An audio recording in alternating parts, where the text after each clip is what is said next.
ধূসর সাদা স্পাইক কাট চুল, গায়ে সাদা টি শার্ট পরে দাঁড়িয়ে আছেন কিং খান। মুহূর্তেই ভাইরাল হয়ে যায় সেই লুক। যদিও ছবিটি দূর থেকে তোলা, তবে স্পষ্ট বোঝা গেছে এবার ভক্তদের জন্য অন্যরকম চমক নিয়ে আসছেন তিনি। শাহরুখের এই নতুন অবতার ঘিরে নেট দুনিয়ায় চলছে প্রবল আলোচনা। ভক্তদের কেউ লিখেছেন ageing never looked so good, আবার কেউ লিখেছেন ওফ কিং ব্যাক ইন স্টাইল। এমনকি কেউ রসিকতা করে বলেছেন এই লোকটি কি আদৌ বুড়ো হচ্ছে। প্রশংসার ঝড়ে বেসে যাচ্ছে অভিনেতা।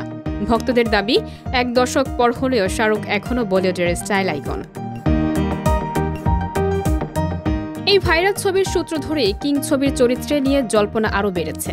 ছবিতে কেমন ভূমিকায় দেখা যাবে শাহরুখকে তা নিয়ে এখনও কোনো আনুষ্ঠানিক তথ্য জানা যায়নি। তবে তার এই লুক থেকেই ধারণা করা হচ্ছে এবার আরও গম্ভীর ও শক্তিশালী চরিত্রে দেখা যাবে বলিউড বাদশাকে। উল্লেখ্য, ২০২৩ সালের টানা সাফল্যের পর শাহরুখের বড় পর্দার কামব্যাক হচ্ছে কিং দিয়ে। ছবিতে তিনি প্রথমবারের মতো মেয়ে সুহানা খানের সঙ্গে অভিনয় করেছেন।